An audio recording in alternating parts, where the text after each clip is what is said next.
What would it take to roll back civil rights protections for gays and lesbians in America through the court system? I recently spoke to The Nation's Sarah Posner about one important ingredient, money.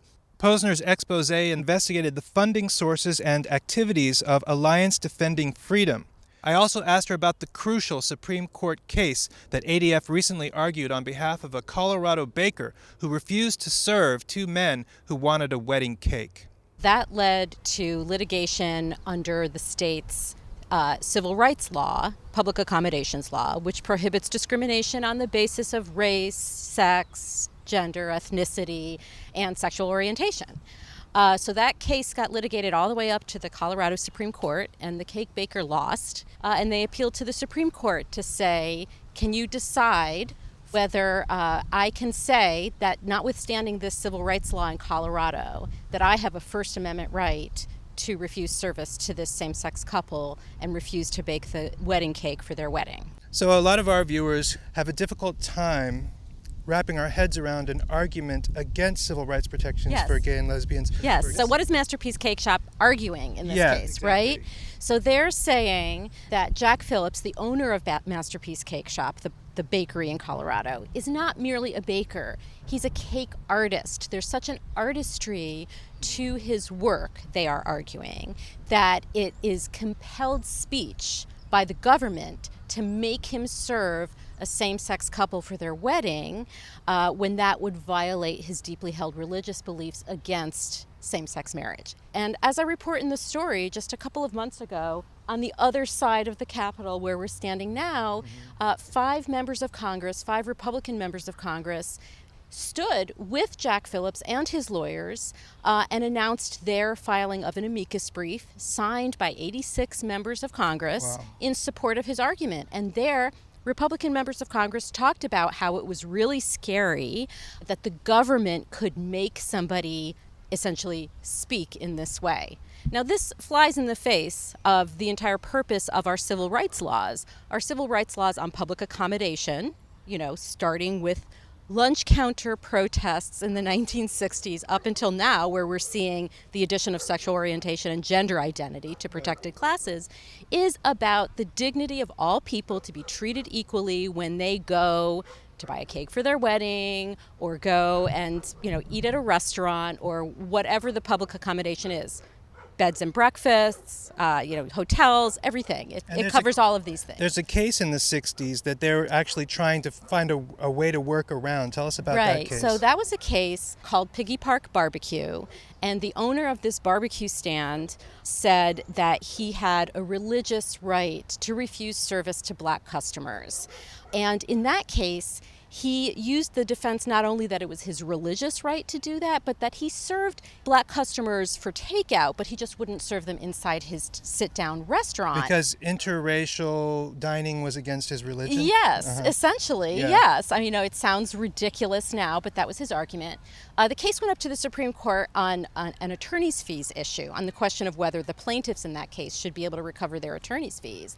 And because the court found that his arguments were patently frivolous, the plaintiff was entitled to their attorney's fees. So they don't have a very strong free exercise argument, but unlike, say, the Hobby Lobby case, which involved a federal law, which was easier for Hobby Lobby to prove a religious infringement under the federal law, here they don't have that federal law to invoke because it's a state law that Phillips was sued under. It was the state civil rights law. So they have to make a free exercise claim, and it's just not that strong. And so they've resorted to this free speech claim where they're basically saying application of the civil rights laws to a cake artist or whatever kind of person you want to transform into an artist is compelled speech by the government. And according to the members of Congress who are supporting Jack Phillips, that's a really scary thing, the idea that the government would be telling you what to do. Okay, so real quick, why didn't they sue Masterpiece Cakeshop under federal civil rights law? The federal civil rights law does not protect based on sexual orientation or gender identity. That's not something that has been added to federal civil rights laws.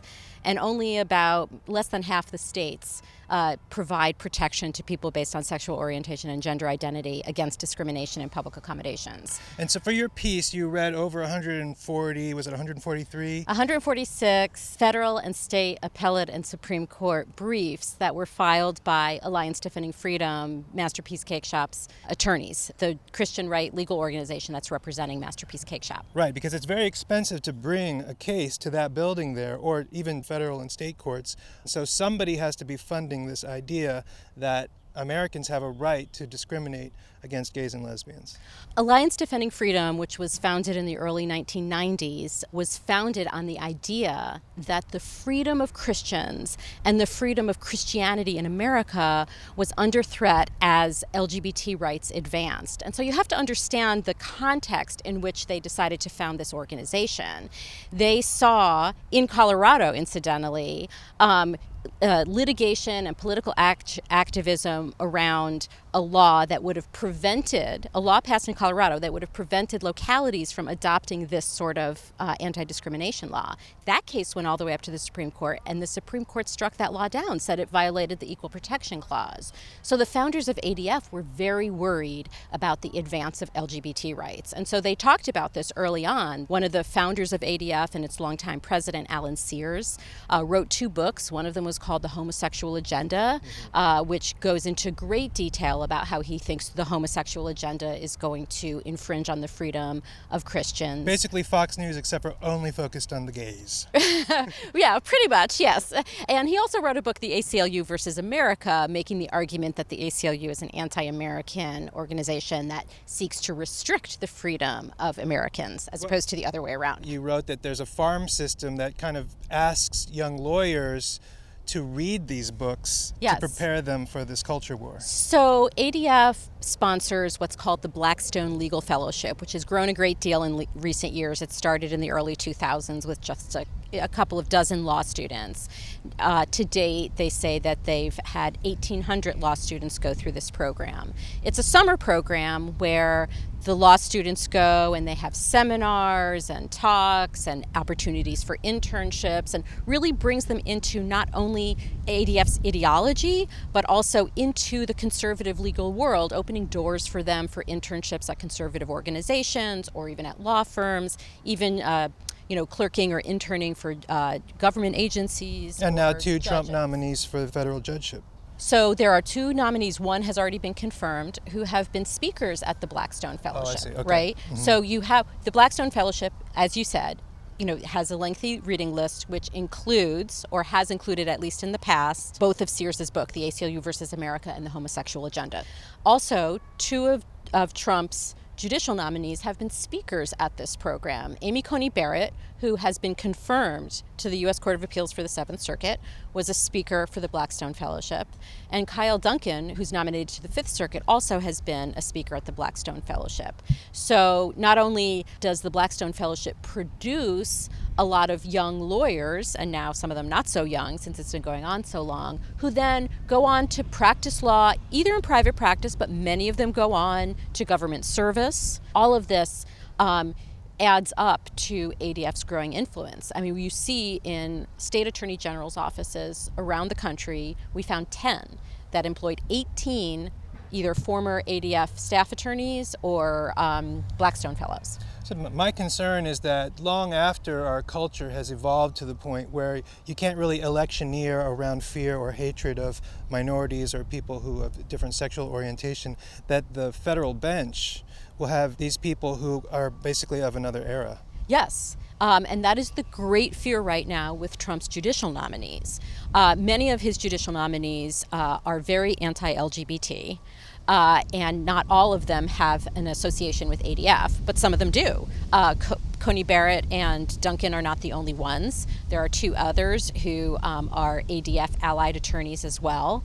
And one of them in particular, Jeff Mateer, who's an attorney now with the Attorney General's office in Texas. He's been nominated to a federal trial court by Trump in Texas. He has said things like transgender children are evidence that Satan's plan is working.